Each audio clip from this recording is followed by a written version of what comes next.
ओम शांति। आज के क्लास में आप सभी का स्वागत है।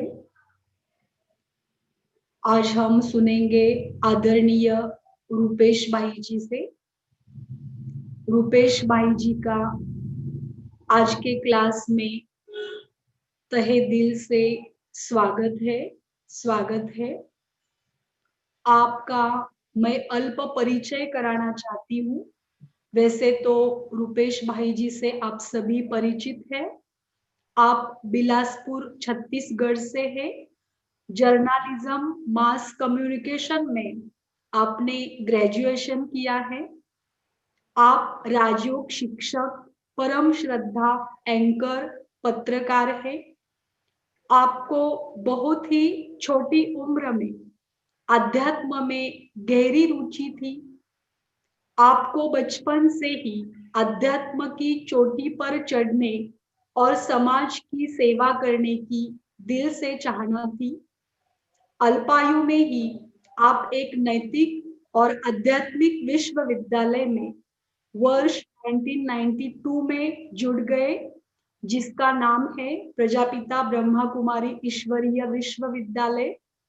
आप इस विश्वविद्यालय के अंतरराष्ट्रीय मुख्यालय माउंट आबू ज्ञान सरोवर में 1994 से समर्पित रूप से अपनी सेवाएं दे रहे हैं। आप स्पार्क जहां भिन्न भिन्न आध्यात्मिक विषयों पर spiritual application and research centre में जहां विविध विषयों पर शोध होते हैं, उसके आप कोर ग्रुप मेंबर हैं। युवा प्रभाग के भी आप कमेटी सदस्य हैं।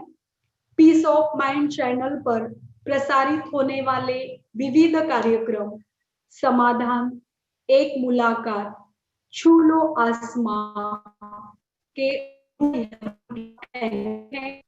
आप निस्वार्थ करते और आपका जीवन प्रेरणादायक है। ईश्वरीय सेवा के निमित्त भी आप विभिन्न स्थानों की यात्रा करते हैं और बीकेस की विशेष भट्टियां भी कराते हैं। नॉन केस के लिए आप अलग अलग कार्यशालाएं, लेक्चर्स और चर्चा सत्र करते हैं। भारत में आप भी हैं, विदेश में भी ओमेन, मलेशिया, सिंगापुर, इंडोनेशिया और थाईलैंड में भी आपने सेवा दी है।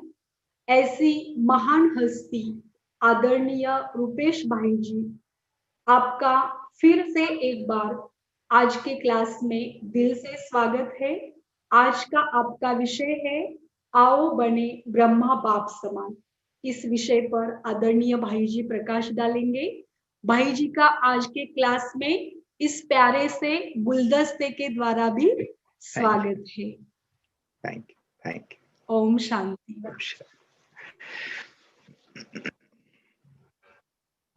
ओम शांति। आज के इस रात्रिकालीन सत्र में मधुबन वरदान भूमि से प्यारे बाप दादा की ओर से, सब दादियों की ओर से, सभी मधुबन निवासियों की ओर से आप सभी अनन्य रत्नों का, बाबा के नूरे रत्नों का, बाबा के दिल तख्त नशीन आत्माओं का, ऐसी आत्माओं का जिनकी ओर सारे संसार की निगाहें हैं, जो सारे कल्प के हीरो एक्टर्स हैं, जो एक एक रत्न सारे संसार की जो आत्माएं हैं उनसे भी आगे है, जो बाबा कहते हैं कि बाबा के जो बच्चे हैं, जिन्होंने भगवान को पा लिया है, संसार की नामी ग्रामी भी आत्माएं हैं, उनसे भी श्रेष्ठ हैं। तो ऐसी सारी कल्प की हाईएस्ट, होलीएस्ट और रिचेस्ट आत्माओं का दिल से बहुत बहुत स्वागत है, अभिनंदन है। विषय बहुत गहन और सुंदर है। तो बाबा ने जो कहा है कि ब्रह्मा बाबा को अपने सामने रखते हुए अपने नैनों में बसाकर उन्हें फॉलो करो, तो चलें थोड़ी देर सभी अपने सामने प्यारे बाबा को ले आए। जब बाबा कहते हैं तो बाप दादा ही होते हैं। तो प्यारे बाप दादा मेरे सामने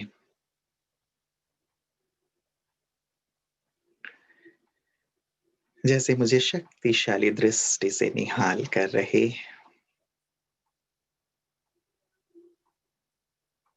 उनका तेजस्वी रूप मेरे सम्मुख है।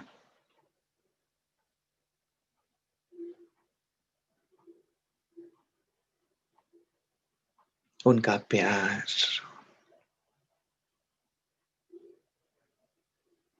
उनके श्रेष्ठ वाइब्रेशंस,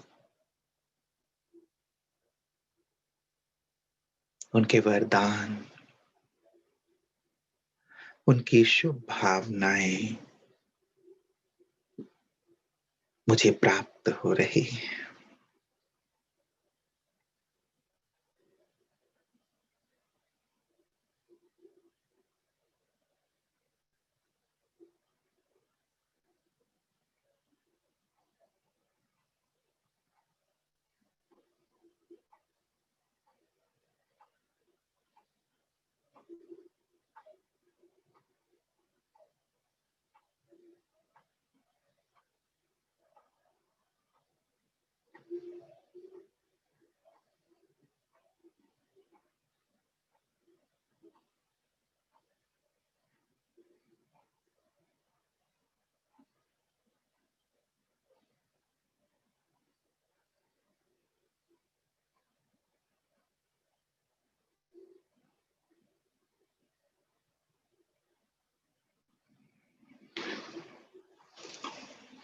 प्यारे बाबा को सम्मुख रखते, उनकी उपस्थिति में आज उन्हीं की सुंदर चर्चा। जैसे ही हम ब्राह्मण बने, प्रथम दिन से ही हम सबको एक ही ध्येय मिला, बाप समान बनना, फॉलो फादर करना। और बाबा ने बहुत सहज शब्दों में कहा शुरुआत से ही कि कॉपी करना तो आसान होता है ना। आज के स्लोगन में भी बाबा ने ये बात कही थी, आप सबको याद होगा। एक दो को कॉपी करने की बजाय एक बाप को कॉपी कर। और बहुतों को कॉपी करना वैसे भी मुश्किल है, एक को कॉपी करना तो सहज है। बाबा ऐसे सहज करके हमें शुरू से ही ये कहते आए हैं, एक को देखो, follow father, follow brother sister नहीं, फॉलो फादर मदर। और पिछली मुरली में तो बाबा ने हमें पूरा होमवर्क ही ये दे दिया कि बच्चे एक मास के लिए, पूरे जीवन की बात होती है तो कई बार हमें बहुत बड़ा लगता है। बाबा ने कहा एक मास बाप समान स्थिति में दृढ़ता पूर्वक स्थित रहना है। बाबा का होमवर्क, बाबा का ये संकल्प है कि एक मास तो बाप समान स्थिति में सभी बच्चे स्थित रहें। हम सब ने हाथ भी उठाया। दृढ़ता को साथी बनाना बाबा ने कहा। ब्रह्मा बाबा को अपने सामने रखते हुए अपने नैनों में समा करके ये देखें कि कैसे बाबा सोचते थे, बोलते थे, करते थे। बाबा ने कहा और उसी आधार पे चेक करें, चेंज करें। तो बाबा के इस होमवर्क को हम सब बहुत गहराई से अंडरलाइन करके चल ही रहे होंगे। इस वर्ष हम लोगों ने भी फॉलो फादर प्रोजेक्ट ही लिया है, जिसमें बहुत गहराई से बाबा के जो सुंदर धारणाएं हैं जीवन की, उन सब पर बहुत सुंदर चर्चा हुई, चिंतन हुआ, उन पर अच्छा अभ्यास हुआ। सभी आत्माएं बहुत अच्छे से इस पथ पर आगे बढ़ी। तो बाबा ने जो ये सुंदर ध्येय दिया है हमें, हमें अपने आप को पूरी तरह इसके लिए अर्पित करना है। एक पिता को सबसे ज्यादा खुशी इस बात की होती है कि उसका बच्चा उसके समान बन गया या बनने का प्रयास पुरुषार्थ कर रहा है।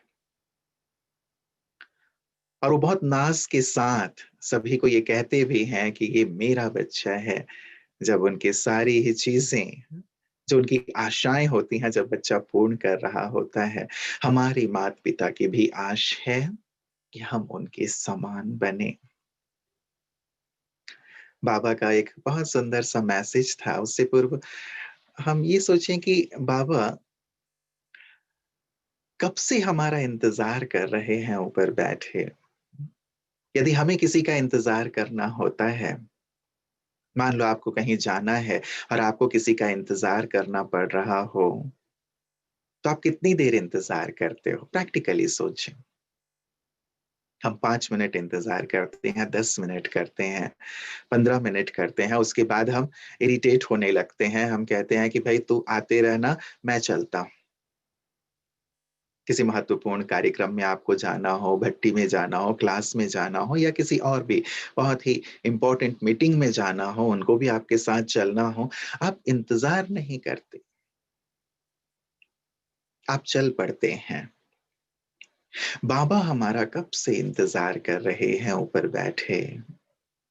1969 से लेकर बाबा इंतजार कर रहे हैं कि बच्चे आएंगे और हम सब वापस घर चलेंगे। कभी कभी बाबा कहते हैं, संदेश में आपने सुना होगा कि शिव बाबा कह रहे हैं कि बस अब मैं दरवाजा खोलता हूँ, मुक्ति धाम के गेट खोलता हूँ। और प्यार से हमारी ब्रह्मा माँ उनको रोक देती हैं कि नहीं नहीं, थोड़ा रुकिए, बच्चे तैयार हो रहे हैं, तैयार हो जाएं उसके बाद चलें। क्योंकि गेट खुलना मतलब महाविनाश होना। तो प्यार से ब्रह्मा माँ उन्हें रोक देते हैं, लेकिन आखिर कब तक? चलना तो है। इसलिए गहराई से हमें पूछना है, जब बनना ही है, चलना ही है, तो क्यों ना अपने आप को पूरी तरह उसके लिए तैयार करने में लगा दें, झोंक दें। और कितना इंतजार कराएंगे हम अपने माता पिता से। इतने वर्षों से तो वो हमारे लिए ही रुके हुए हैं। और उस मैसेज में बाबा ने कहा, कुछ वर्ष पहले ये मैसेज था, बहुत सुंदर लगा ये मुझे और अंकित है जैसे हृदय में। बाबा ने कहा, बाबा इंतजार कर रहे हैं कि कौन सा बच्चा सबसे पहले आकर के बाबा को ये खुशखबरी सुनाएगा कि हाँ बाबा, मैं आपके समान बन गया। अब जाके खुशखबरी सुनाने का अर्थ ये नहीं है कि हम शरीर छोड़ करके जाएंगे, लेकिन इस संसार में रहते हुए बाप समान स्थिति में रहा जा सकता है ना। ब्रह्मा के समान, मास्टर ब्रह्मा। तभी तो संसार वालों को ये लगेगा ना कि हाँ, जिधर देखते हैं उधर भगवान ही दिखाई दे रहे हैं। यहाँ भी दिख रहे हैं, यहाँ भी दिख रहे हैं, यहाँ भी दिख रहे हैं। ये हमारी श्रेष्ठ स्थिति है। और ये ना सोचें कि अंत में ये स्थिति होगी। हम वर्तमान में अपनी स्थिति ऐसी बनाएं। वर्तमान से यदि श्रेष्ठ पुरुषार्थ और अपने आप को झोंकेंगे, तब तो वो श्रेष्ठ स्थिति हमारी बन पाएगी। कई बार कई ये सोच लेते हैं कि बाप समान बहुत ऊंची बात है। नहीं, वो बात छोड़ो, कोई छोटी हल्की मुल्की बात करो। बाप समान, ब्रह्मा बाप समान, ये तो बहुत ऊंची से ऊंची बात है।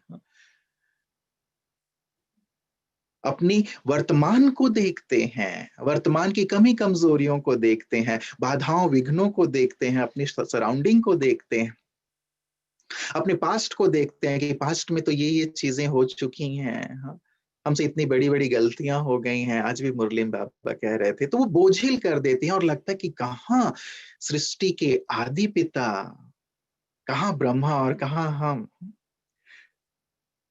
तो उस लक्ष्य के बारे में सोचते ही नहीं। सोचते हैं कि चलो कोई छोटा मोटा सा लक्ष्य होगा या कोई छोटी मोटी बातें होंगी, जो भी पद मिल जाए वो देखेंगे। नहीं, जितना ऊंच लक्ष्य होगा, जितना महान लक्ष्य होगा, उतनी ही महानता जीवन में आएगी। संसार में भी किसी महापुरुष ने कहा है, छोटा लक्ष्य रखना भी अपराध है।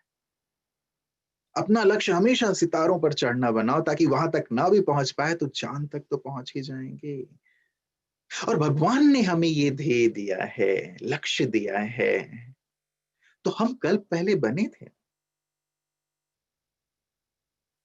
गीता में भी अर्जुन जब बहुत सारे प्रश्न करने लगते हैं, तब श्री कृष्ण जी, वहां श्री कृष्ण जी दिखाया, हम जानते हैं कि परमात्मा ने कहा, हे अर्जुन, तू अपनी पास्ट को नहीं जानता, फ्यूचर को नहीं जानता, तू केवल वर्तमान को देख रहा है, इसीलिए इतने सारे प्रश्न कर रहा है, उलझा हुआ है, करूं ना करूं।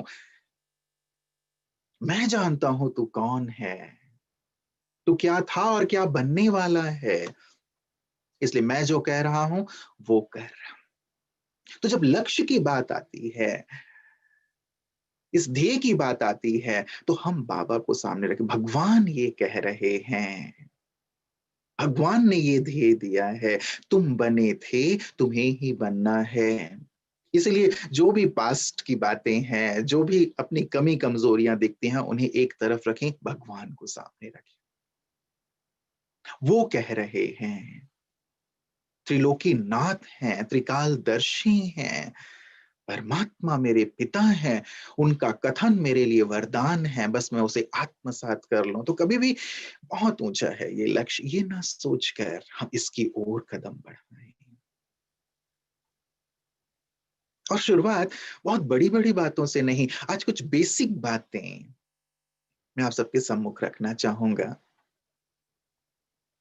जो ब्रह्मा बाबा के साथ जुड़ी हुई है। लौकिक में भी ब्रह्मा बाबा के साथ कुछ शब्द जुड़े हुए हैं, उन शब्दों को हम अपने जीवन में अपनाएं तो सचमुच शुरुआत हमारी बहुत अच्छी होगी, और साथ ही साथ एक नींव बहुत मजबूत होगा। जब कोई मकान बनाया जाता है तो नींव पे बहुत ज्यादा ध्यान दिया जाता है, नींव जितना मजबूत उतना ही मजबूत मकान होता है। छोटे मोटे आंधी तूफान उसे गिरा नहीं पाते। तो बाबा के साथ जो जुड़ी हुई सुंदर बात है, ब्रह्मा बाबा के साथ जनवरी मास अब आने वाला है, पूरे जनवरी मास में हम प्यारे ब्रह्मा बाबा को याद करते हैं, उनके समान बनने का गहरे से गहरा पुरुषार्थ करते हैं। अभी से इसे अपने पुरुषार्थ में हम शामिल कर लें। होमवर्क को सामने रखते हुए, बाबा का दिया हुआ होमवर्क है, यद्यपि मुरली 2011 के थे, लेकिन उस समय भी सुंदर पुरुषार्थ चला था, और बाबा ने पिछली मुरली 5 दिसंबर को चलाई। आज हम 16 तारीख में पहुंच गए हैं, राइट। अब इन 10-11 दिनों में भी हम देख लें कि ये होमवर्क हमें कितना याद रहा और कितना हमने किया, और नहीं भी तो हमारे पास वक्त है ना, हम अच्छे से इसकी तैयारी करेंगे, अच्छे से इसके लिए अपने आप को डेडिकेट करेंगे। तो पहली बात जो ब्रह्मा बाबा के साथ जुड़ी हुई है, वो है ब्रह्मा मुहूर्त। लोग उसे ब्रह्म मुहूर्त कहते हैं, है वो ब्रह्मा मुहूर्त, ऐसा मुहूर्त जिसे ब्रह्मा बाबा ने सबसे ज्यादा महत्व दिया, हमारी दादियों ने सबसे ज्यादा महत्व दिया। मैं दादियों को शुरू से देखता आया, 95 से 94 से मधुबन में रहना हुआ है, तो दादियां कुछ भी हो, कितनी भी सेवाएं हो, बाबा के रूम में पहुंच जाया करती थी। भूरी दादी थी हमारी, 2 बजे उठ करके बाबा के रूम में पहुंच जाया करती थी। कितनी भी सेवाएं दादियों को देखा बाबा के रूम में। ब्रह्मा मुहूर्त, ऐसा मुहूर्त जबकि भगवान हमें वरदान देते हैं, बाप समान भाव का वरदान देते हैं, विजयी भाव का वरदान देते हैं, माया जीत भाव का वरदान देते हैं। बाबा ने कहा है कि अमृत वेले तुम जो भी चाहो, 8 में आना चाहो, 108 में आना चाहो, अपनी कोई भूल माफ करवाना चाहो, कोई भी वरदान प्राप्त करना चाहो, तुम कर सकते हो। ऐसी वेला जब अमृत की वर्षा होती है, वरदानों की वर्षा होती है, भगवान ने स्पेशली हमारे लिए वो समय रखा है। यदि भक्तों को पता चले कि कोई ऐसा वक्त है जबकि भगवान वरदान बांटते हैं, तो सोचें क्या होगा। हम उस वेला के महत्व को समझते हुए उसे अपने जीवन में, उसमें मिलने वाले वरदानों को समाते चलें। बाबा कहते हैं और संसार में भी कहते हैं, यदि शुरुआत अच्छी होती है तो सब कुछ अच्छा होता है। Well begin is half done. नींव है, सारे दिन की नींव है। और उस समय यदि हमने बाबा से वरदान ले लिए, सुंदर मिलन मना लिया, शक्तिशाली अमृत वेला किया, सारा दिन सहज स्मृति में, याद में बीतता है। दुनियावी आकर्षण नहीं, कर्मेंद्रियों का आकर्षण नहीं, जैसे तृप्त पेट भरा हुआ है तो कोई इधर उधर नहीं देखता, खाली पेट है तो फिर इधर उधर देखता है। अमृत वेला पेट भरने का समय है, भरपूर कर देते हैं बाबा। बाबा कहते हैं कि जो सुबह जितना जल्दी उठता है, नवयुग में भी उतनी जल्दी आएगा, हमें प्रोत्साहित करने के लिए। जितनी देर से उठता है वो, हम अपनी प्लानिंग कर कि हम 2:30 बजे उठते हैं, 3 बजे उठते हैं, 3:30 उठते हैं, जितना सहज हो सकता है। आपको पहले जल्दी सोना पड़ेगा यदि आपको थोड़ा जल्दी उठना है तो, लेकिन महत्व दें इस समय को। ब्रह्मा बाबा के रूम में जो भी जाया करते थे, जब भी जाया करते थे सुबह के समय, बाबा बिल्कुल तपस्या में मग्न रहा करते थे। मम्मा के लिए तो हम सब जानते हैं कि वो तो सुबह के समय को पूरी तरह यूज करती थी, और इसीलिए तो सबसे आगे निकल गया ना। फॉलो फादर अर्थात क्या? बाबा ने जहां से शुरुआत की, हम उस वेला को कितना महत्व देके अपने जीवन में आत्मसात कर रहे हैं। ठंड के दिन है, कहीं ऐसा तो नहीं है कि हम रजाई में ही अपने आप को लपेट के बैठ जाते हैं अपने बिस्तर पर ही। कई बार हंसी मैं कहता हूँ कि ठंड के दिनों में लोग ऐसे लपेट के बैठ जाते हैं अपने आप को कि बस आंखें दिखाई दे रही होती हैं। तो बाबा को भी बहुत ध्यान से देखना पड़ता होगा ना कि ये है कौन, पहचान में नहीं आ रहा है। तो यदि ऐसे बैठेंगे तो वो नींद का प्रभाव रहेगा, पिछले दिन की सुस्ती का प्रभाव रहेगा, और हम वरदान नहीं ले पाएंगे।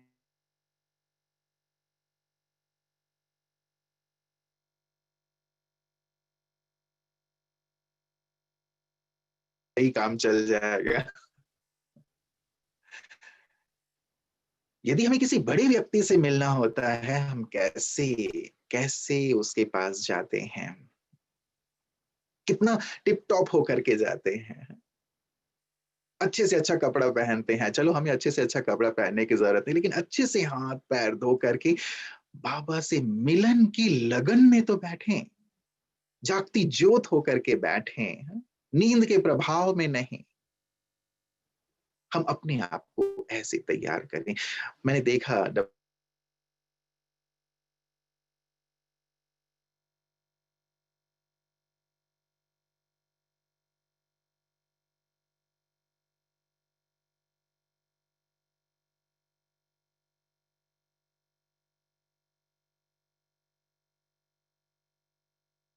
एक पैरा पढ़ें, एक पेज पढ़ें या एक पूरी मुरली पढ़ें, उसके बाद फिर योग के लिए चलते हैं।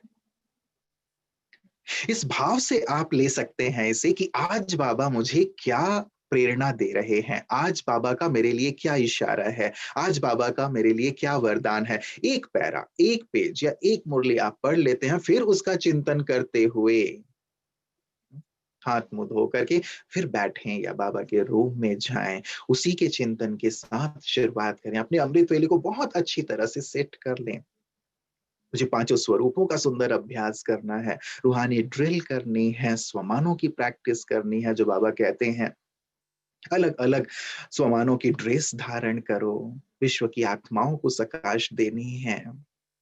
वक्त ऐसा है जबकि हम बहुत अच्छी तरह से अपनी स्थिति को बना सकते हैं, सुंदर अनुभूति कर सकते हैं।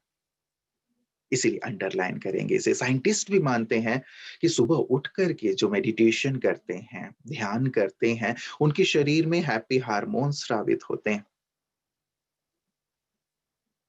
मानसिक, बौद्धिक, शारीरिक विकास के लिए ये बहुत आवश्यक है। जो ऐसा करते हैं वो संपूर्ण स्वस्थ रहते हैं, सर्वांगीण विकास होता है। ऐसा सुंदर शोध भी हुआ है। शोध की बात एक तरफ भी रखें तो परमात्मा आज्ञा है, मुझे इसे बहुत अंडरलाइन करना है। यदि नींद आती भी हो, किसी की मदद ले लें। रात को अच्छी तरह से बाबा को पत्र लिख करके बाबा को भी ये कार्य दे दें कि बाबा सुबह आप मुझे उठाएं। यदि नींद आपकी गहरी है तो, एक कुमार की नींद बड़ी गहरी थी, बहुत चाह के भी वो सुबह नहीं उठ पाता था, तो उसने फाइनली एक युक्ति अपनाई। एक बड़ा सा अपने सामने एक स्लोगन लिख दिया जहां वो सोता था। ठीक जैसे ही आंखें खुले उस पे नजर जाए ऐसी जगह पे, और उसमें लिखा, तुम्हें भगवान से राजाई लेनी है, इसलिए रजाई को लात मारनी है। तो जैसे ही इस स्लोगन पर उसकी नजर पड़ती थी, फटाक से रजाई को लात मारी और उठ गए। राजाई लेनी है, तो या तो राजाई है या रजाई है, हम क्या पसंद करेंगे? राजाई ना, पूरे कल्प की बात है। भगवान केवल अभी हमें मिले हैं, थोड़े वक्त के लिए हमारे साथ हैं, और ऐसा वक्त है वो जबकि स्पेशली भगवान मेरे लिए हैं। बाबा तो ये कहते हैं कि बाबा चक्कर भी लगाते हैं अपने हर एक बच्चे के पास, और बच्चे यदि सोए हुए हैं, बच्चे यदि निद्रा की अवस्था में है, तो फिर बाबा चले जाते हैं ना। भगवान आए चले जाएं, ये तो ठीक नहीं। जैसे कहते हैं भक्ति में कि लक्ष्मी आई, देखा अंधेरा है तो चली गई। यदि हमारे अंदर भी अंधेरा अर्थात सुस्ती और नींद होगी, तो फिर वरदान नहीं ले पाएंगे। तो अंडरलाइन करेंगे, ब्रह्मा मुहूर्त, ये समय भगवान से मुझे सब कुछ प्राप्त कर लेना है। खास बाप समान भाव का वरदान, वो मुझे बनाना चाहते हैं, गढ़ना चाहते हैं, अपना सब कुछ दे देना चाहते हैं, लेकिन लेने वाला भी तो तैयार हो। लेने वाले की बुद्धि भी तो हर तरफ से कट के बस एक से जुड़ी हुई हो। ऐसी स्थिति, संसार में लोग कितना परिश्रम करते हैं, आपने देखा होगा, शास्त्रों में भी पढ़ा होगा, सुना होगा। अभी भी आप देखते होंगे लोगों के पास, यदि आपको कुंभ के मेले में जाने का अवसर मिल जाए, कितनी कैसी कैसी साधना करते हैं। कोई पानी में खड़ा हुआ है, कोई पेड़ से उल्टा लटका हुआ है, किसी ने वस्त्रों का त्याग कर दिया है, किसी ने भभूत लपेटा हुआ है। यदि उनसे पूछा जाए कि इतनी सारी आप साधना क्यों कर रहे हो, इतना परिश्रम क्यों कर रहे हो, तो बस एक ही उत्तर आता है, ईश्वर की प्राप्ति के लिए, भगवान को जान लें, भगवान को पालें, उसके लिए।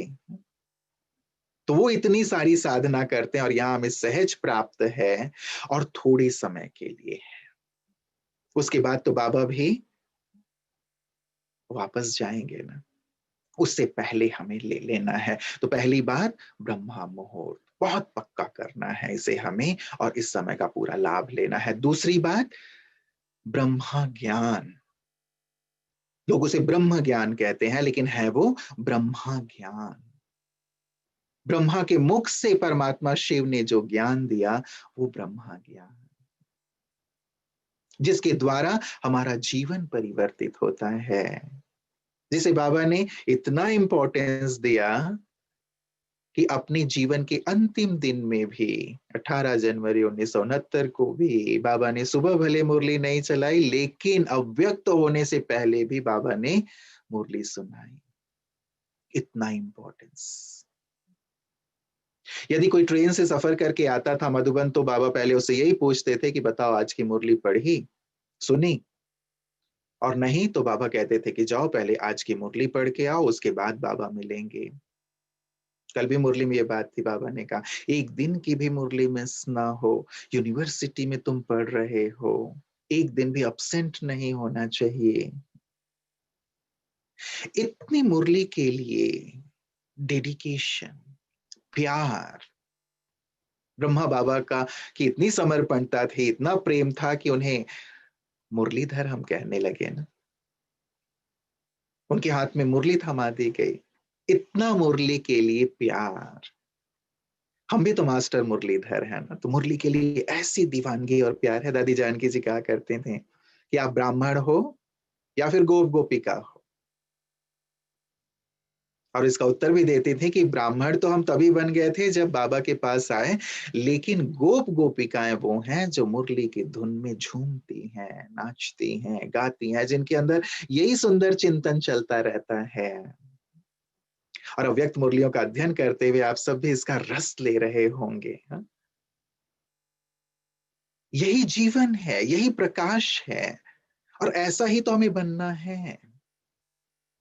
बाबा मुरली के माध्यम से ही तो हमें बता रहे हैं कि क्या कमी थी जिसे दूर करना है, और कौन सी बातों को धारण करना है, कैसे करना है, कौन थे, क्या हो गए हो, फिर से कहाँ पहुंचना है। इतनी गहराई से रियलाइजेशन बाबा कराते हैं, ईश्वर के डायरेक्ट महावाक्य जो जीवन निर्मित करने वाले हैं।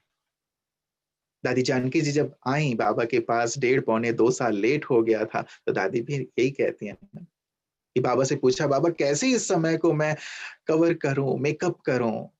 बाबा ने कहा कि बच्ची बार बार मुरली पढ़ा करो। 12 बार मुरली दादी ने 24 बार शुरू कर दी। कहने का भाव बार बार उसी का अध्ययन, उसी का चिंतन, उसी की गहराई में उतरना, ये है झूमना, ये है सिमरन, जिसको कहते हैं सिमर सिमर सुख पाओ। अन्यथा दुनियावी चिंतन तो है ही है जो हमारा माथा खराब कर देते हैं, व्यर्थ चिंतन की ओर ले जाते हैं। पास्ट की बहुत सारी चीजें भरी हुई हैं, वो मन में आते रहते हैं। यदि समर्थ संकल्प नहीं है, ज्ञान मुरली का सुंदर चिंतन नहीं है, तो फिर बाहरी चिंतन आकर के फिर परेशान करते हैं। इसीलिए मुरली को बहुत गहराई से हमें न केवल अध्ययन, आप सभी अव्यक्त मुरली क्लब से जुड़े हुए भाई बहन हैं, तो इस पर भी चिंतन कीजिएगा। केवल मुरली सुनना सुनाना नहीं, हम 4 स्टेप्स ले सकते हैं इसके लिए। पहला स्टेप मुरली सुनना और सुनाना है, जो हम करते हैं, सुनते भी हैं, दूसरों को सुनाते भी हैं कि आज बाबा ने क्या क्या कहा। लेकिन उसका अगला स्टेप है समझना। सुनना पहला स्टेप है, सेकंड स्टेप है समझना। इसलिए बाबा कई बार कहते हैं ना, बच्चे समझा समझा, और हम कहते हैं हाँ बाबा समझ लिया समझ लिया। लेकिन समझ में चीज कब आती है? जब हम उस पर विचार सागर मंथन करते हैं, मनन चिंतन करते हैं। जब उस पर विचार सागर मंथन करेंगे तब समझ में चीज आती है कि अच्छा ये चीज ऐसी है। सुनते तो हम पहले भी थे, लेकिन फिर लगता अच्छा आज ये बात समझ में आई।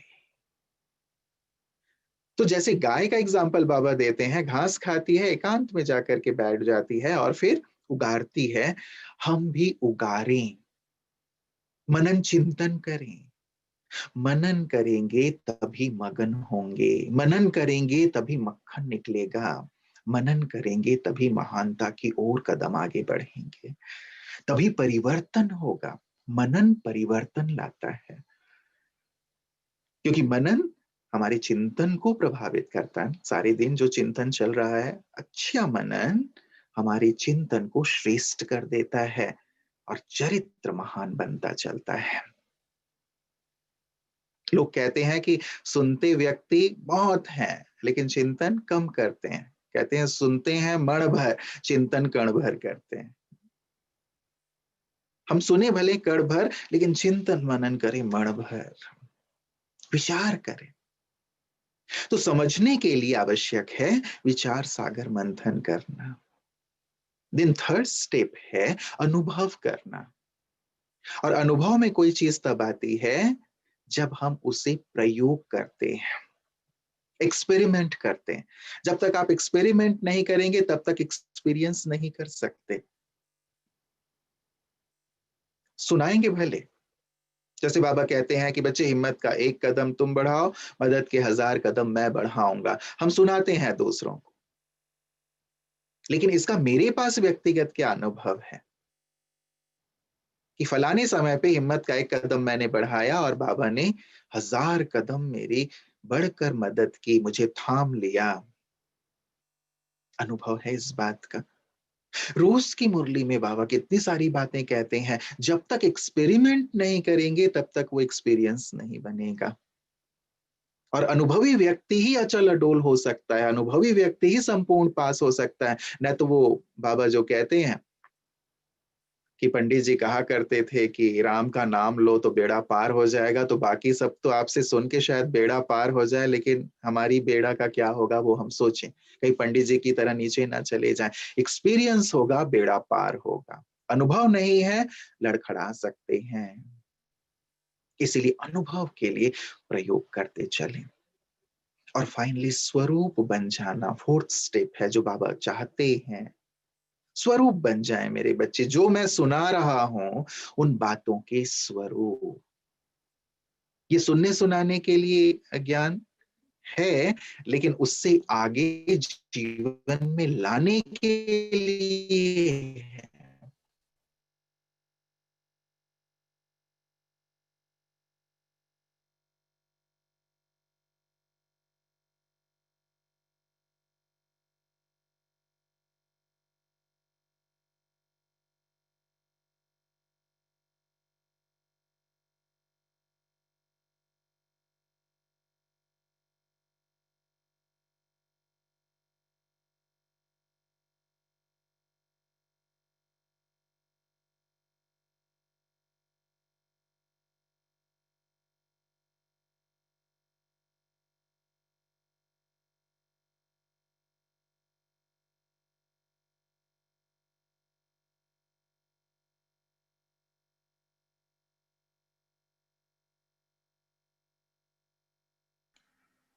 ओम शांति। भाई जी 2 मिनट में ज्वाइन हो रहे हैं, तब तक हम थोड़ा सा योग का अभ्यास करते हैं। जो भाई जी ने भी बताया, थोड़ा सा हम योग का अभ्यास करते हैं।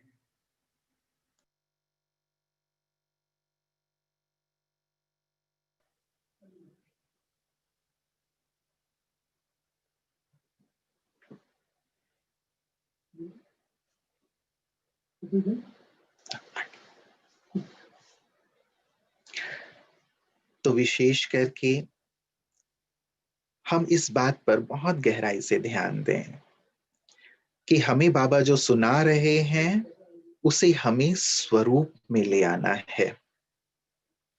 मुझे याद आता है आदरणीय रमेश भाई जी एक बार प्यारे बाप दादा से मिल रहे थे और उन्होंने ये बात बाबा से पूछी, अव्यक्त बाप दादा से, कि बाबा गीता ज्ञान दाता आप हैं, श्री कृष्ण नहीं है।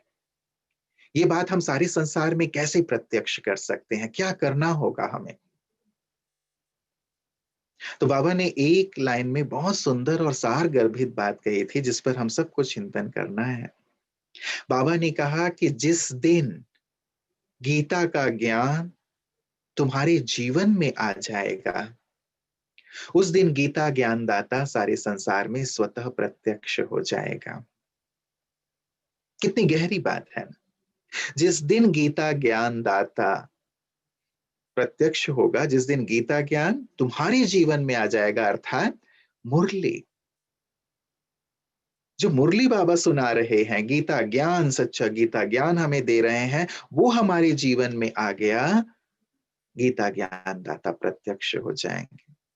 इसका अर्थ ये नहीं है कि हम संदेश ना दें, दूसरों को बताएं नहीं, वो हमें करना है, लेकिन एक स्टेप आगे हमारे चाल से, चलन से, चेहरे से अब लोग देखें कि वास्तव में अल्लाह लोग यही हैं, यही संसार का कल्याण कर सकते हैं, यही हैं जो सारे संसार का उद्धार कर सकते हैं, सबको मुक्ति, जीवन मुक्ति दे सकते हैं। स्वरूप में जब आएगा तब ये बात लोग अनुभव कर पाएंगे, जिसको बाबा कहते हैं कि अब लोग सुनना नहीं चाहते लेकिन देखना चाहते हैं।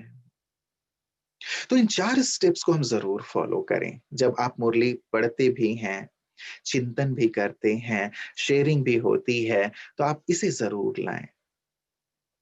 सुने भी, सुनाए भी, उसे समझें और समझने के लिए विचार सागर मंथन करें, साथ ही अनुभव के लिए प्रयोग करें, स्वरूप बने। इसके लिए एक पॉइंट ले लें, भले रोज की मुरली से एक पॉइंट, या जिस दिन जिस अव्यक्त मुरली का रिवीजन हो रहा है उससे एक पॉइंट ले लिया जाए और उस एक पॉइंट को बहुत गहराई से मनन चिंतन करना है, एक्सपेरिमेंट करके एक्सपीरियंस करना है, स्वरूप बन जाना है। आज ही जैसे बाबा ने कहा, किसी और को कॉपी नहीं, बाबा को कॉपी।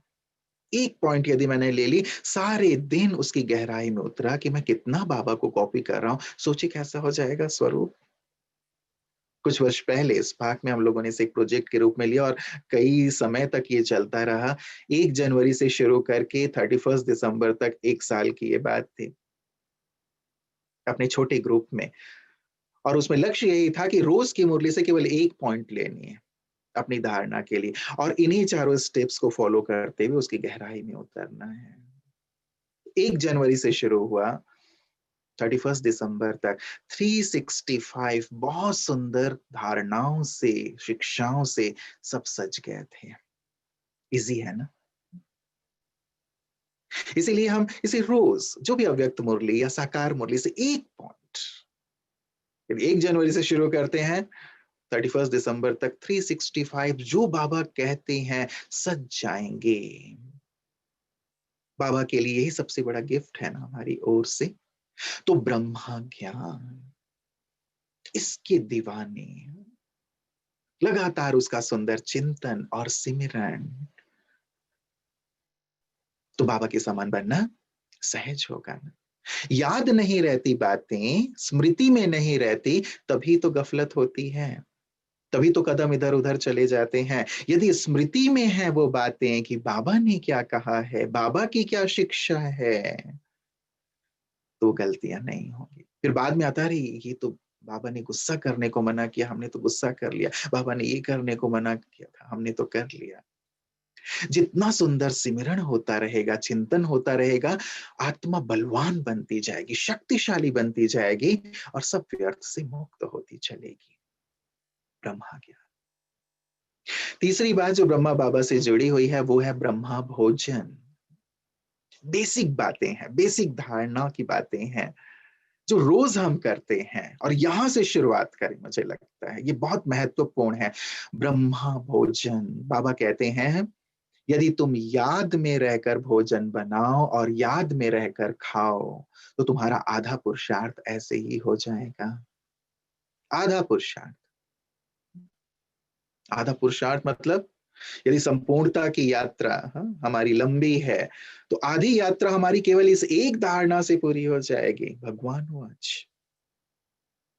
कितना इस बात पर हमारा अटेंशन है कि याद में डूबकर हम भोजन बनाएं जो बनाते हैं, और याद में डूबकर खाएं। या तो बाबा कहते हैं यदि तुम याद में नहीं खाओगे, माया भोजन खा जाएगी, वो शक्तिशाली हो जाएगी, वो तुम्हें परेशान करेगी, संकल्प विकल्प आएंगे। क्यों? साइंटिफिक रीजन है कि जो भोजन हम खाते हैं वो कम से कम 16 से 18 घंटे हमारे अंदर रहता है। जो भोजन, पका हुआ भोजन हम खाते हैं, और जो भोजन हम जिस स्मृति में खा रहे हैं, जिस संकल्प में, वही संकल्प के वाइब्रेशन उस भोजन में जाते हैं,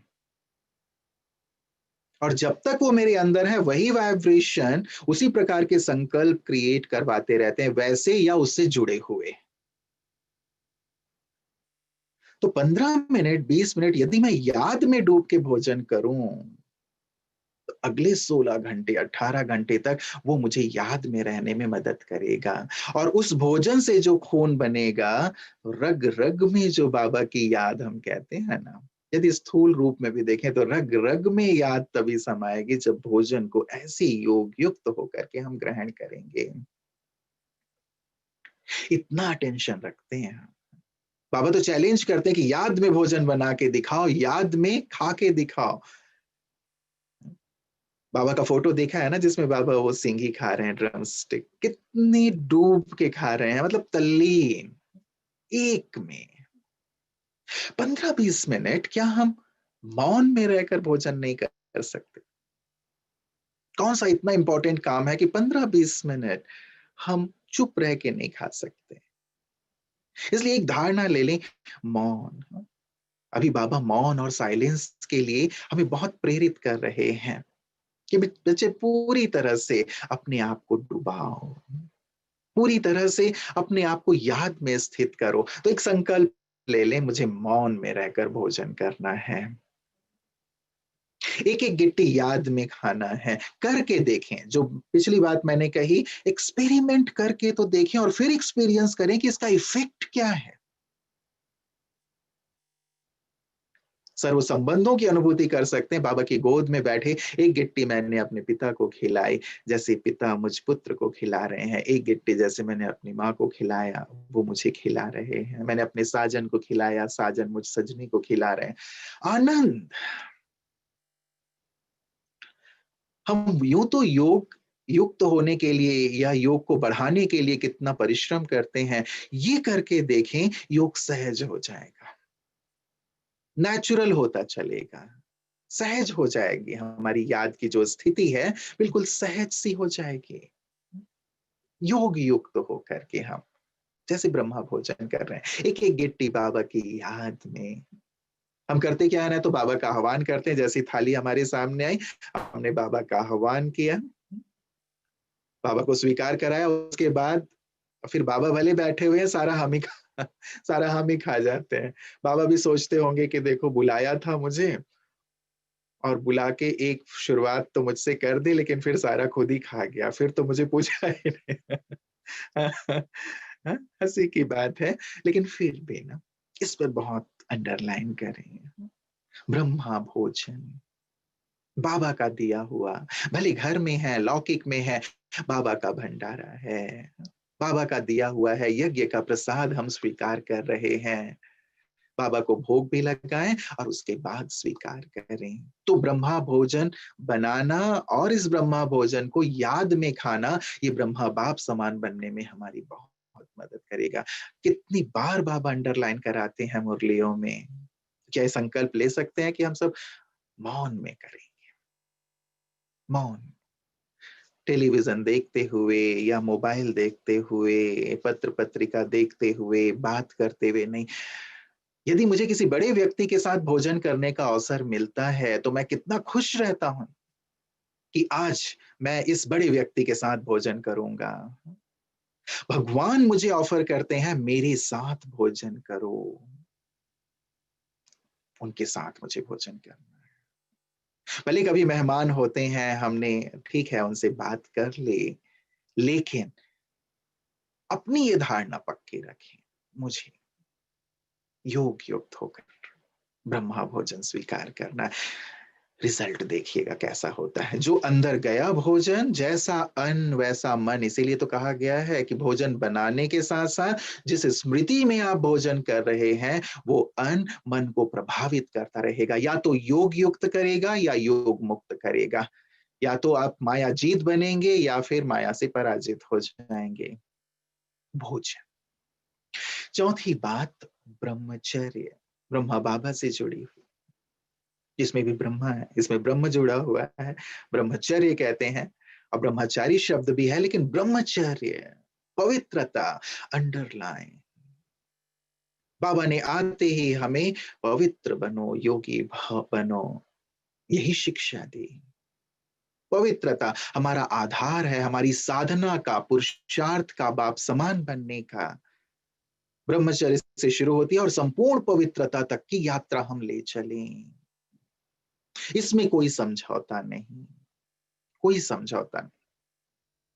ब्रह्मा बाबा के पास भी लोग आया करते थे ना प्रारंभ में कि बाबा आप जो ज्ञान दे रहे हैं बहुत अच्छी बात है, लेकिन बस ये जो ब्रह्मचर्य वाली बात है इसको हटा दीजिए। यदि आप ये हटा देंगे, अभी तो 100-200 लोग आपके पास आते हैं, आगे आपके पास लाखों लोग आएंगे। आपकी शिक्षा बड़ी अच्छी है, लेकिन बस ये बात हटाइए, 100-200 से फिर लाखों हो जाएंगे। तो बाबा कहते थे कि बाबा को भेड़ बकरियों का झुंड नहीं चाहिए, बाबा को शेर और शेरनियां चाहिए, भले वो 100 हो 200 हो। शेर शेरनी जो पवित्रता को संपूर्ण रूप से धारण करके संसार परिवर्तन में, संसार को स्वर्ग बनाने में मेरी मदद कर सकें। इतनी गहराई से हम इस धारणा को अपनाएं, क्योंकि यहां से ही उन्नति शुरू होती है।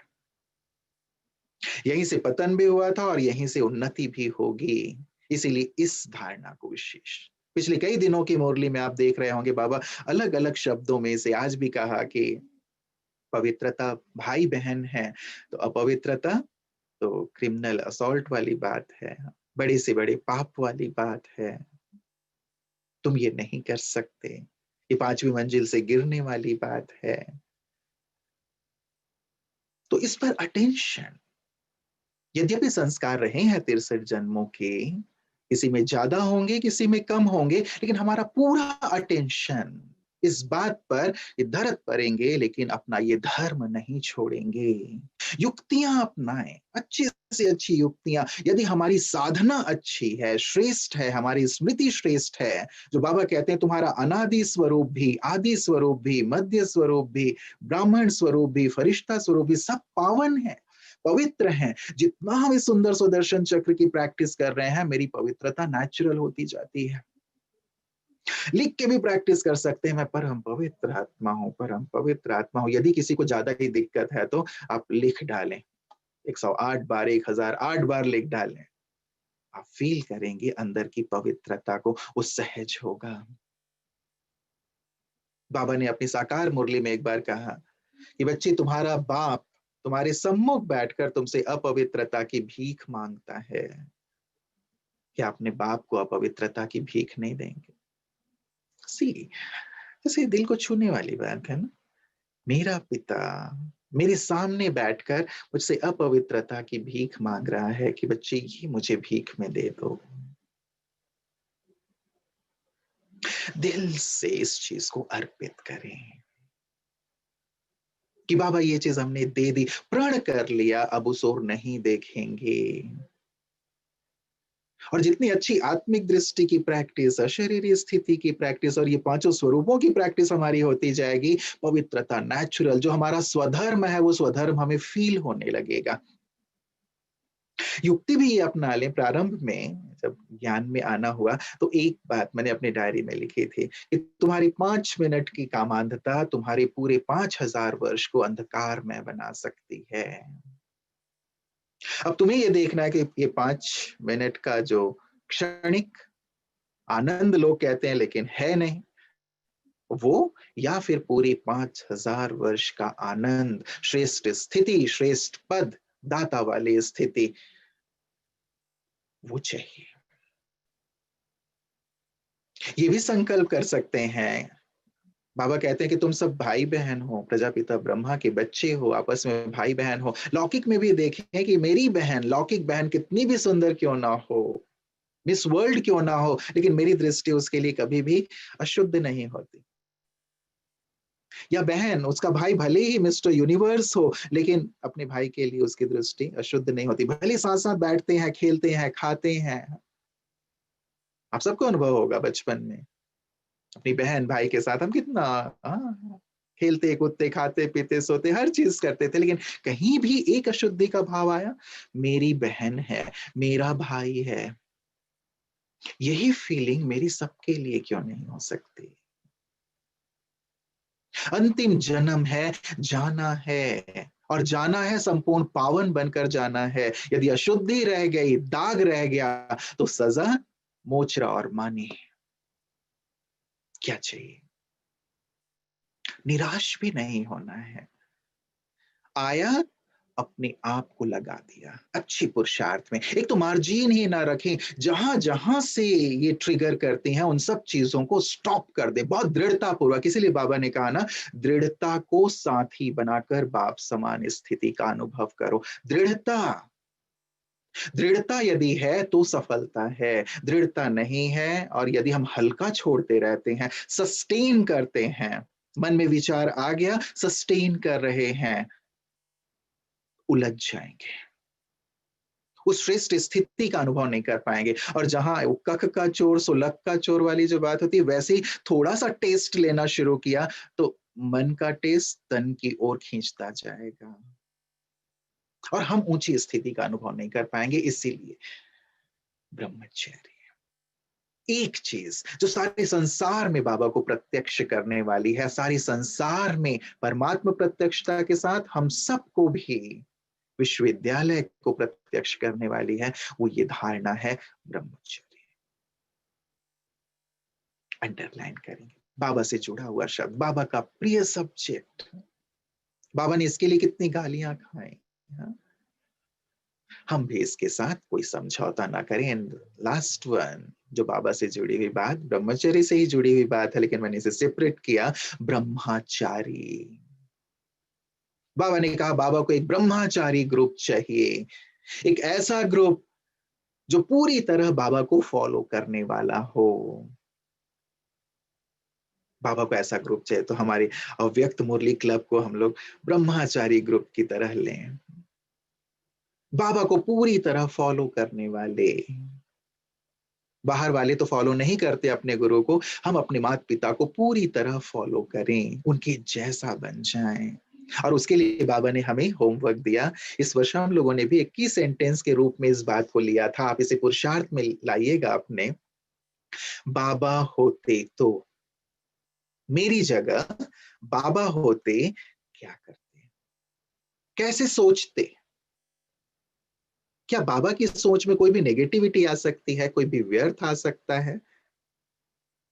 बाबा का संकल्प कितना शुद्ध, कितना श्रेष्ठ, कितना शक्तिशाली, सबके लिए शुभ भावनाओं से भरा हुआ। मेरे भी संकल्प बाबा के जैसे हो। बाबा होते तो कैसे बोलते? क्या उसमें कुछ व्यर्थ होता, कंकड़ पत्थर होता, किसी को गिराने वाली बात होती, कष्ट देने वाली बात होती, दुख देने वाली बात होती? कितने सुखदाई, स्वमानदायी। बाबा के कर्म कैसे होते? जैसा कर्म मैं करूंगा मुझे देख और करेंगे, बाबा का स्लोगन था। बाबा कैसे चलते, बाबा कैसे बोलते, बाबा कैसे खाते, बाबा कैसे विश्राम करते, बाबा कैसे नहाते, बाबा कैसे इंटरेक्ट करते। बार बार ब्रह्मा बाप समान मुझे बनना है, बार बार इस बात को मैं सामने लाऊं, बाबा होते तो। जिसे बाबा ने एक लाइन में कह दिया, बाबा को अपने सामने रखो, अपने नैनों में समा करके बार बार सोचो, बाबा होते तो क्या करते। जितना जो गहराई से इसे करेगा, बाप समान बनता चलेगा, चेक और चेंज करते चले। ये हमारे लिए एक दर्पण है, बाबा सामने है, हम उन्हें देखें और अपने जीवन में परिवर्तन लाते चलें। एक सुंदर प्लान हम जरूर बना लेंगे अपने पास। इन पांचों बातों को तो आधार बनाएंगे ही बनाएंगे। ब्रह्मचारी तो बहुत लंबा चौड़ा है। बाबा कैसे थे सोचें, हम सबके सामने पूरी किताब है। कितना निमित्त भाव बाबा में, मैं नहीं। कल ही बाबा का लौकिक बर्थडे था। कभी भी आपने सुना यज्ञ में कि बाबा का लौकिक बर्थडे? नहीं, बाबा ने शब्द ही नहीं चलाया, बताया ही नहीं, किसी को करने ही नहीं दिया। इतने गुप्त, इतने त्यागी, इतने निमित्त भाव। मैं नहीं, केवल बाबा, केवल बाबा, केवल बाबा। अब हम याद करते हैं वो इस रूप में कि वो भी सेवा का रूप हो, वो भी हमें बाबा के समान बनाने का रूप हो, इस अलौकिक भाव से याद करते हैं। लेकिन बाबा ने कोई लौकिक शब्द, कोई लौकिक चीज यूज नहीं की। इतनी निमित्त भाव, मैं मेरेपन का संपूर्ण त्याग, करण करावनहार वो है। हमेशा आज्ञाकारी, बाबा ने कहा किया। हमेशा समर्पण भाव, कर्म योगी अवस्था।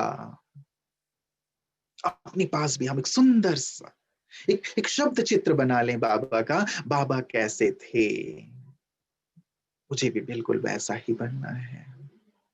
और बनना है नहीं, जिस संदेश की बात मैं कह रहा था, लास्ट में वही बात आप लोगों के सम्मुख रखना चाहूंगा। बाबा ने जो ये बात कही थी कि बाबा इंतजार कर रहे हैं कि कौन सा बच्चा सबसे पहले आकर के मुझे ये खुशखबरी सुनाएगा। उसी मैसेज में बाबा ने आगे ये बात कही थी कि बाबा एक वर्ड कैंसल कर रहे हैं, और वो वर्ड है बिकमिंग।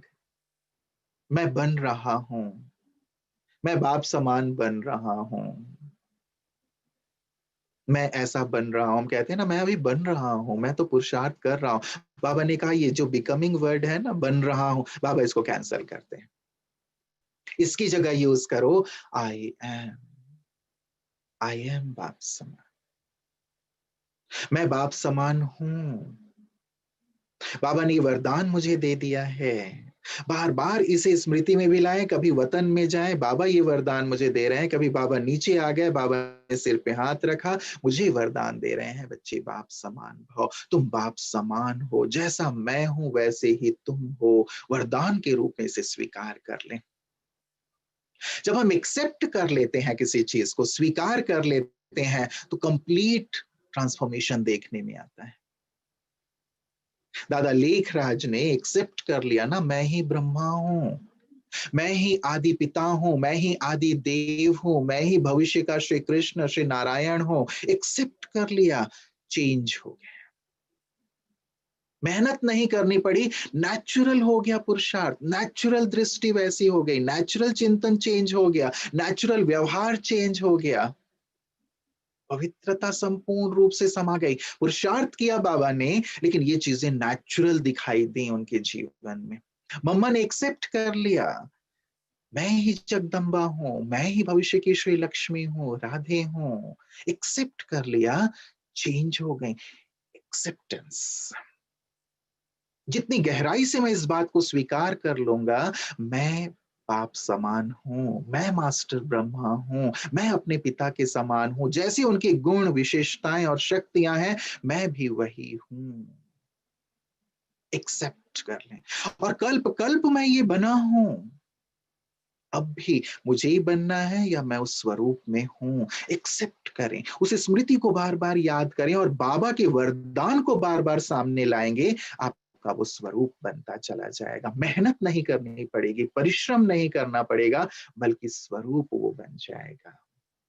हम एक्सेप्ट कर लें, धुन लगा दें इस चीज की, धुन कि बस बाबा जैसा बनकर ही रहना है इस धरा पर, मैं उनके समान बनकर रहूं। लोग देखें और कहें कि हाँ, ये जैसी मास्टर ब्रह्मा है, जैसे ब्रह्मा बाबा थे, ये भी ठीक वैसा ही है। तो मेरा जीवन सफल है ना, कि मेरे रूप से मैं अपने पिता को दिखा सकूं। वो गीत है ना कि मेरा नाम करेगा रोशन, जग में मेरा राज दुलारा, तुझे सूरज कहूं या चंदा, तुझे दीप कहूं या तारा, मेरा नाम करेगा रोशन, जग में मेरा राज दुलारा। उसकी एक लाइन बहुत सुंदर है गीत की, कि मेरे बाद भी इस दुनिया में जिंदा मेरा नाम रहेगा, जो भी तुझको देखेगा तुझे मेरा लाल कहेगा, और तेरे रूप में मिल जाएगा मुझको जीवन दोबारा, मेरा नाम करेगा रोशन, जग में मेरा राज दुलारा। तो बाबा भी जैसे वतन से ये गीत गा रहे हैं ना, मुझे अपनी गोद में, जब मैं छोटा था तब मुझे ये गीत गा रहे हैं गोद में लेके, अपने आप को नन्हे फरिश्ते के रूप में देखें, और जैसे बाबा ये गीत गा रहे हैं, उनकी इस आश को मुझे पूर्ण करना है। तो बाबा को सामने रखते हुए, बाबा की हर शिक्षा को अपने जीवन में समाते हुए, बहुत ही दृढ़ता पूर्वक, दृढ़ता को अंडरलाइन करते हुए, मुझे ये बनना है, धुन, एक ही धुन, सोते जागते उठते बैठते, बाप समान, जैसे बाबा वैसे ही मैं, एक ही ध्येय इस धरा पे रहने का, अपने माता पिता को प्रत्यक्ष करना, उनकी हर शिक्षा को अपने जीवन में धारण कर लेना, सारे संसार का कल्याण और उद्धार करना, इस अर्थ में यहाँ पे हूं। यदि इस सुंदर ध्येय के साथ हम आगे बढ़ते हैं, तो बाप समान बनना बहुत आसान है, हम हैं ही। तो ब्रह्मा मुहूर्त को अंडरलाइन करेंगे, उसमें कोई ढीलापन नहीं। आधार मूर्त, आधार जो भूत बातें हैं, उनकी बातें आज हम लोगों ने की है। ब्रह्मा मुहूर्त बहुत पावरफुल, ब्रह्मा ज्ञान बहुत गहराई से उसमें उतरना, कम से कम एक एक बात को भी लेकर के। ब्रह्मा भोजन मौन में बाबा की याद में डूब कर खाएं। ब्रह्मचर्य को बहुत अंडरलाइन, संपूर्ण पवित्रता की स्टेज तक पहुंचे। फाइनली ब्रह्मचारी एक ऐसा ग्रुप, मैं खुद ही इनिशिएटिव ले लूं, मैं ब्रह्मचारी ग्रुप का सदस्य हूं, जैसे बाबा वैसा मैं। तो बस चारों तरफ प्रत्यक्षता का नगाड़ा बजेगा, चारों तरफ मास्टर ब्रह्मा दिखाई देंगे, चारों तरफ हाईएस्ट होलीएस्ट आत्माएं दिखाई देंगी, और आ गया आ गया, यही है जो बात हम चाहते हैं, कि सारा संसार ईश्वर से जुड़ जाए। जिसकी रचना इतनी सुंदर, वो कितना सुंदर होगा। ये सब गाना शुरू कर दें, बाबा प्रत्यक्ष हो, मेरा बाबा सभी कहें, और हम सब मिल करके वापस घर चलें। तो बहुत सारी दुआएं, शुभकामनाएं आज सभी भाई बहनें जो जुड़े हुए हैं आज के इस सत्र में, कि आप बाबा के होमवर्क को पूर्ण करने में नंबर 1 लें। बाबा कहे कि देखो, जैसे मेरा ये बच्चा है, तुम भी इसे फॉलो करो। ऐसी आप सबके लिए दिल की अनंत दुआएं, शुभकामनाएं। ओम शांति। ओम शांति। थैंक यू भाई जी। भाई जी 2 मिनट योग करें आप, यदि कमेंट्री करें तो। जरूर। चले हम सब चलेंगे वतन में प्यारे बाबा के पास। जैसे बाबा बाहें पसारे हमारा आह्वान कर रहे हैं कि आओ बच्चे, बाबा के पास आओ। चले हम सब प्यारे बाबा के पास, पहुंच जाएं सूक्ष्म वतन में। संपूर्ण फरिश्ता ब्रह्मा बाबा के सम्मुख।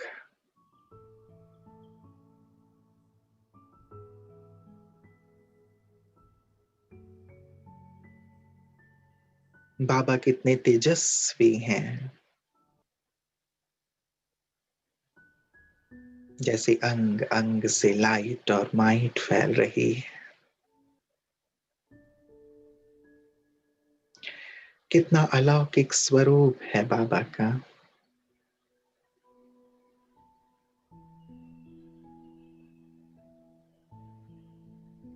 जी करता है बस उनके स्वरूप को देखता रहूं।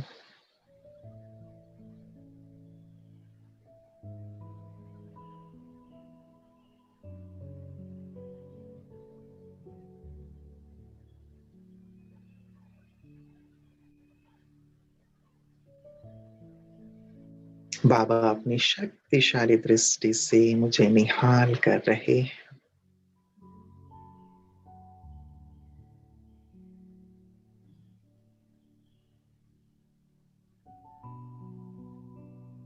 बाबा ने मेरा हाथ अपने हाथ में ले लिया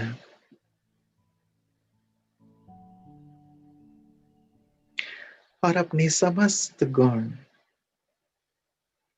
समस्त विशेषताएं, शक्तियां मुझ में ट्रांसफर कर रहे।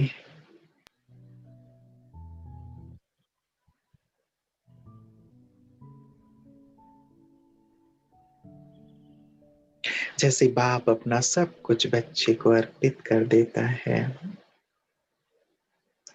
वैसे बाबा अपना सब कुछ मुझे ट्रांसफर कर रहे।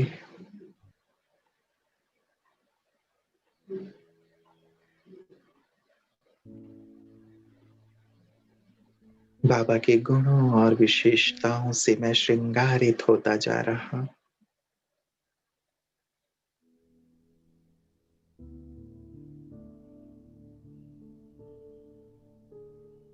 बाबा की शक्तियां मुझ में समाती जा रही।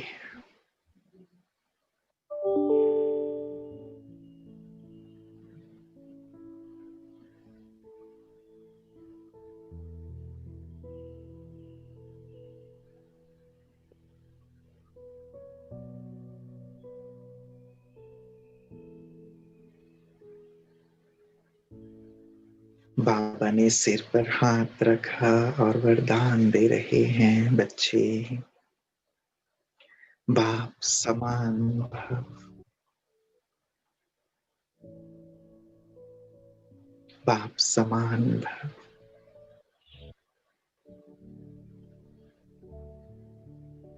बाप समान भव।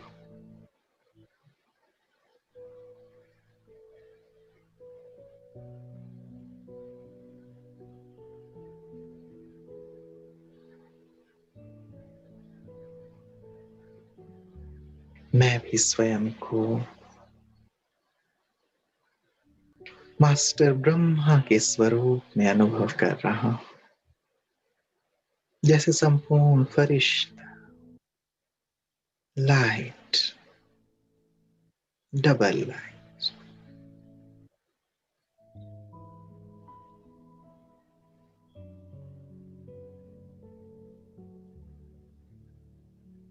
बाबा कह रहे बच्चे, संसार में जाकर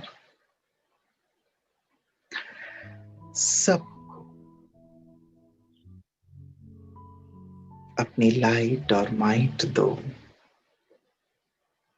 संसार में मास्टर ब्रह्मा बनकर रहो, उदाहरण मूर्त बनकर, आदर्श बनकर रहो। सबका संबंध एक बाबा से जुड़वाओ। इस अर्थ बाबा तुम्हें धरा पर भेज रहे।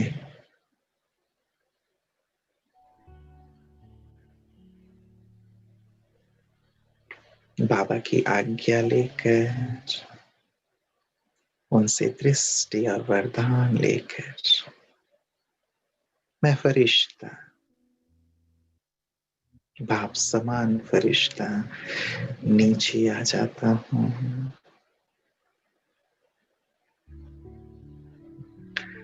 ग्लोब के ऊपर स्थित होकर सारे ग्लोब को प्रकाश दे रहा हूँ।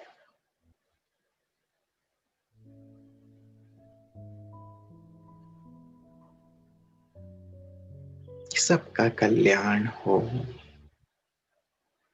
सबकी उन्नति हो, सभी सुखी हो, आनंदित हो।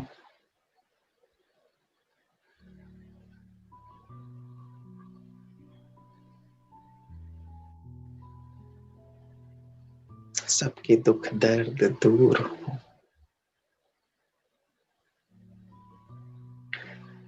सुंदर संकल्प और वाइब्रेशंस देते हुए सब आत्माओं को अब स्थूल वतन में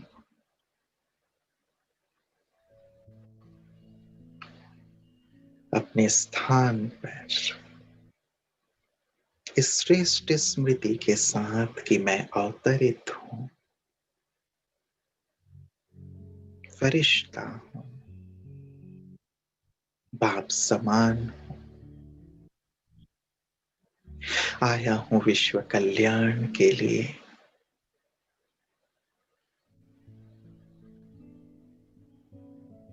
सर्व आत्माओं को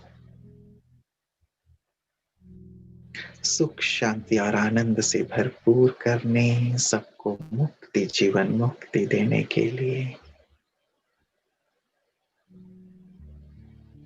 अब मुझे इसी श्रेष्ठ स्मृति और श्रेष्ठ कर्तव्य को करना है।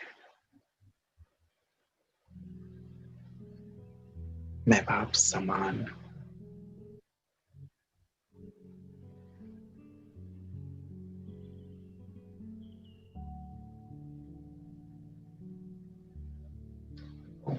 शांति।